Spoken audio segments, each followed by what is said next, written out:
Hello Scorpio, welcome to the Plaid Sheep Oracle. For this round of readings, I've been choosing an herb.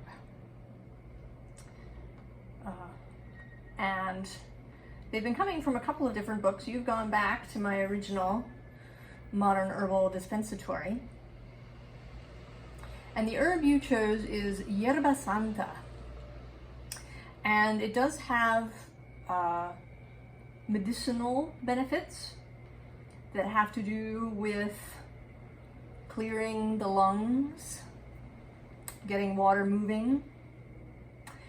But what I'm attracted to is sort of the flower essence aspect of this herb, which one website, fesflowers.com, describes as guarding the sanctity of psychic space. So it can be used, in ritual. In that way, it's used as a smudge. But I think that for you, this is about just a general advice for you. In your last reading, we talked about you meeting yourself, you accepting yourself, you coming to love your Scorpio-ness. And I think that's continuing here. So we start with this heart of fire.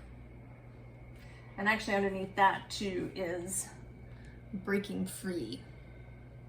So this, I think, is what the Scorpio energy wants. Right, currently at the time that I'm recording this in September of 2022, the South Node is passing through Scorpio. And that can be, right, giving up things, particularly in a spiritual, like a deeply spiritual sphere in your life. So you've been asked, right, to give up on any pejorative ideas about what Scorpio is and is not, on the idea that you can frame Scorpio for yourself. I mean, you are you. The natal chart is not fate. It's a kind of energetic space, a leaping off point. But it's not fixed, right? You're not doomed to be X, Y, or Z because your sun is in Scorpio. And this is further reinforced by all of the cards actually in this row. There's owning your power in this crow. Then we have the leader. We have the all-important deep self-respect.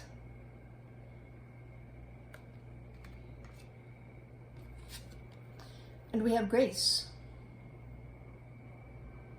Right? Grace is granted to all people. It doesn't matter, right, what their sun sign is. And you can grant grace to yourself or to someone else. Further advice here, the Queen, right? Look at her, she's totally relaxed. She's on her throne, she's comfortable, she's got her chalice, she's listening to some lovely harp music going on. She is fully at home here.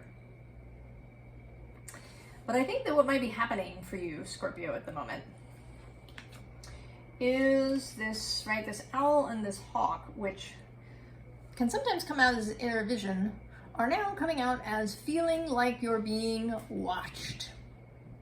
And not in a good way, right? This isn't like a loving, adoring audience or someone, sort of looking after you or looking over you in a caring way. This is like observation, the eye in the sky.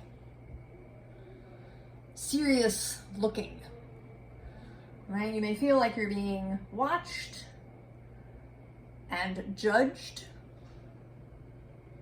All right, this owl looks sort of a little bit judgy today, a little critical. And maybe there's actually people being critical. Maybe it isn't just a feeling that you're having. This could actually be people saying, what the hell are you doing, Scorpio? You're supposed to do X, Y, and Z.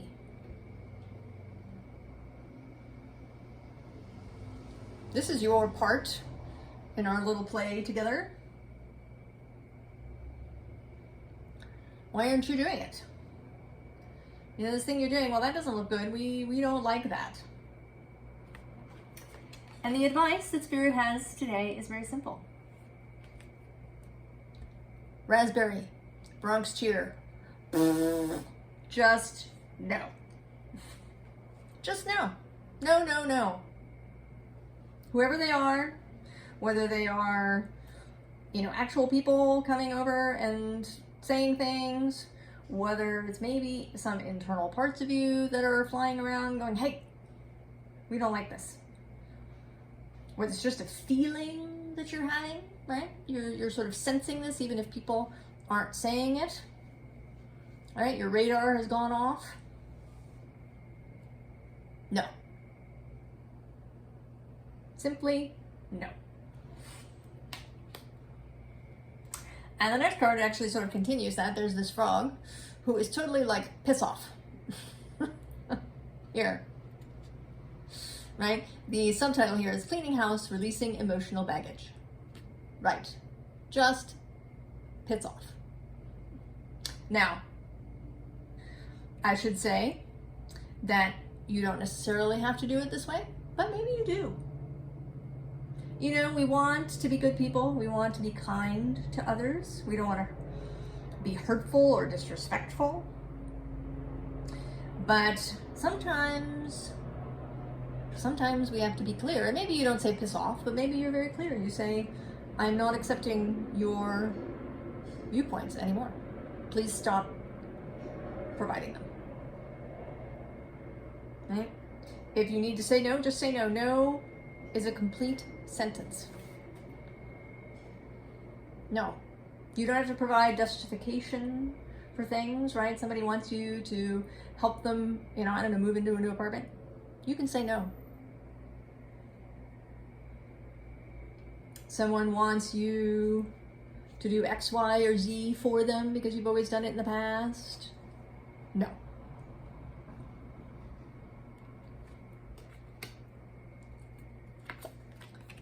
Right? King.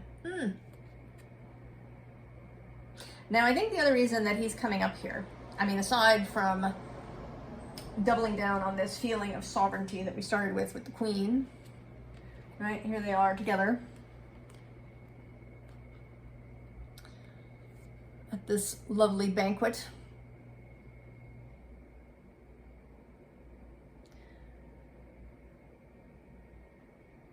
Together.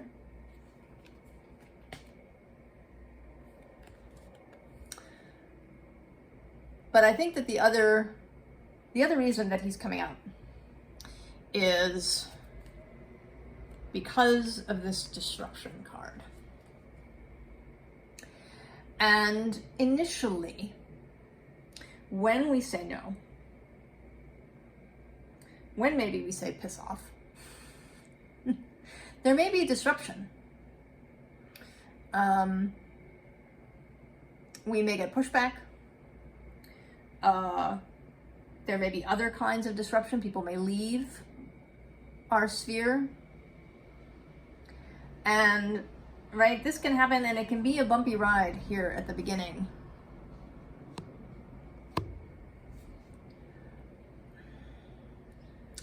Of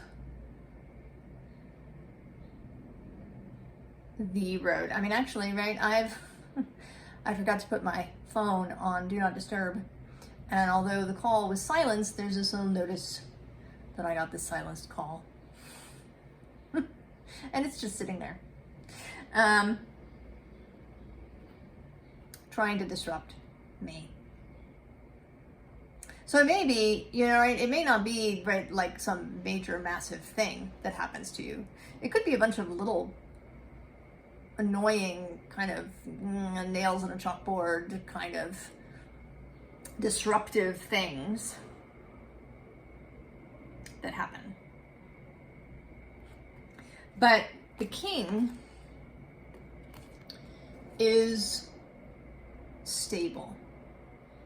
He is stable in the face of disruption. You are traditionally the King of Cups, Scorpio. Fixed water. You absolutely have the ability to be stable even in disruption. Even if somebody's trying to rush through your waters.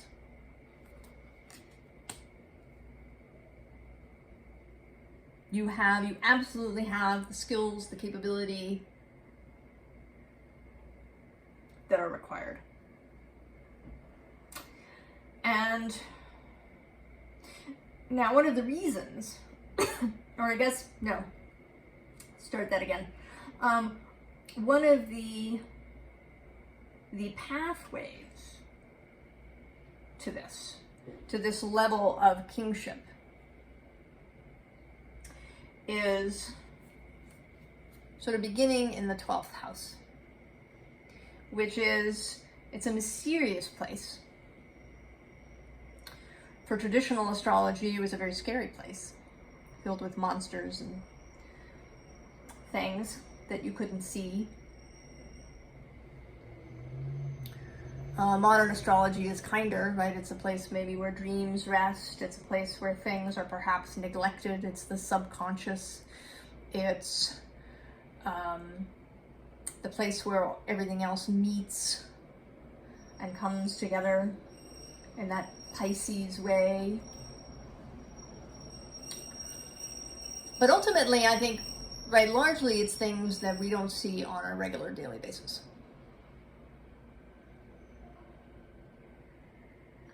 So if you are someone with, say, Saturn in the 12th, you might not know your own stability, especially when you're young. So things in the 12th house may hide from us. Sometimes they can be seen by other people outside of us, but they hide from us. And they aren't necessarily bad things or even taboo things. They're just, right, they're just stuff that lies beneath the surface, unseen.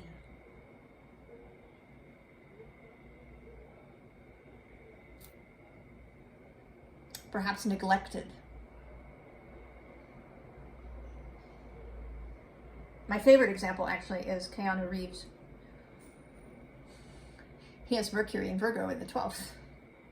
That's a very sort of intellectual position. But that's not his reputation, right? He started with Bill and Ted.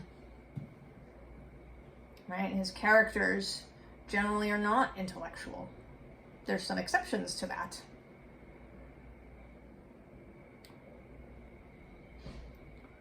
But I think that he is, right? I think that he has, right, a deep intellect. It's just not visible.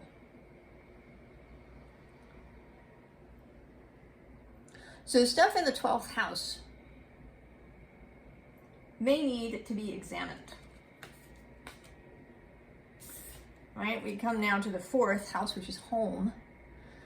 Now these are things, often, that are kept hidden on purpose. And it doesn't have to be because they're terrible or shameful or any of these things. They're just private, right? Private things. But this is also the basis of our life, right? The 4th house, the bottom point, right? Where things grow out of. What happened in our childhood, our early life, our families of origin, the culture we grew up in. And this needs to be examined, or perhaps we need to come to terms with these things. We need to know, are there things that we're hiding here because we think they're shameful? Or are they just private? I mean, these are also things that you would do if no one ever knew.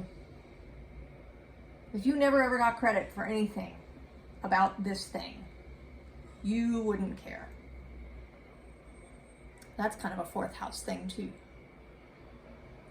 So these unseen places, and I almost expected the 8th house to come out. Scorpio, that's kind of connected 8th house with you. And that is often taboo things and things to do with other people. So maybe that is why it didn't come out. That we're not really here to talk about your relationship with other people. This is solely your relationship with you. How you see yourself, what your perspective of yourself is. Do you own your own power?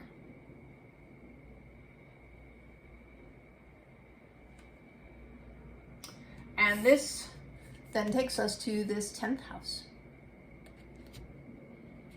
Authority. That's what we're after, right? Authority, sovereignty. But you have to know yourself. You have to know yourself, Scorpio. You have to know yourself, and yes, I'm going to say it, you have to love yourself. You don't have to like every little aspect of yourself. Right? Maybe the fact that you just, no matter how hard you try, you can't put the cap back on the toothpaste. Or, you tell yourself, right, you're gonna, go to sleep on time, and then you end up reading a book until late into the night. There may be these little aspects of yourself that cause irritation, annoyance, trouble. But that's okay. All of these things are okay. But you do have to know, right? You have to know those parts are there. And you have to give them grace. Grace to all parts of yourself. And respect for all parts of yourself. They got you here, alive, in your body. Through whatever you went through in the first few years of your life that left its stamp, its mark on you. And then, when you know yourself, when you have internal authority, when you trust yourself to know what's right for you, what's appropriate for you, then you can make an entrance. Yeah? And do it with great confidence. You don't have to be defensive. You don't have to be aggressive. Right? When you get into that place where your personal authority, your personal boundaries, your personal preferences are clear and loved and accepted, then a lot of that disruption will go away, because it's simply, right, it just won't be a match for you. You will not be walking around in a vibration that attracts serious disruption. I mean, it doesn't mean that nothing will never, right, that things might not go wrong, or that you might not run into somebody annoying, or, somebody who confronts you about something. But it won't feel like an attack. It'll just be a little bit of contrast to help you, refine kind of where you are. Or maybe, it could even bring you something interesting, right? Not all disruption is negative. You know, it's like getting lost on a trip, right? You take a wrong turn, should have gone left, you go right, and you end up somewhere great, right? Like you find a really great restaurant, or, you know, a fantastic view, or something else happens out of the disruption. So this is the kind of disruption that you'll attract when you have your internal authority. And the way that you get there is practice. Right? Knowing that you're starting as a novice, but that you will get to mastery. Right? You practice. You don't have to do it all overnight. This is about beginning, and it's about, right, keeping the boundary of your psychic space.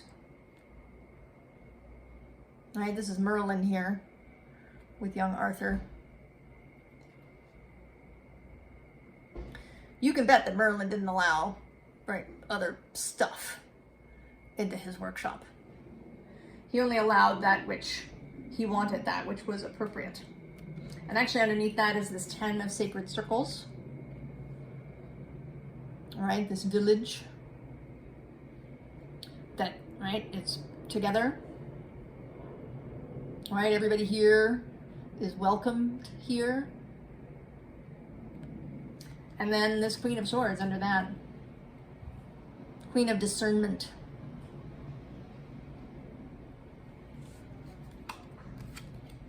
Cutting out those things that are not appropriate, that are not useful, that may be damaging. Right? It's not allowing this energy that's looking at you, this judging energy, to derail you. And what comes from that is if, right, as if kingship was not enough, we get the world and the sun and strength. 3 major arcana, Scorpio. And this is like the most sun card I think I have. All right, Ra, the sun god. King of heaven. And this world, right? The real world, like the whole world. And this strength, I like this strength, right? She's not like pulling the lion's mouth apart as you sometimes see in strength cards, right? It's not about dominating this lion aspect of herself, of her own nature. These two are friends. They have each other's backs.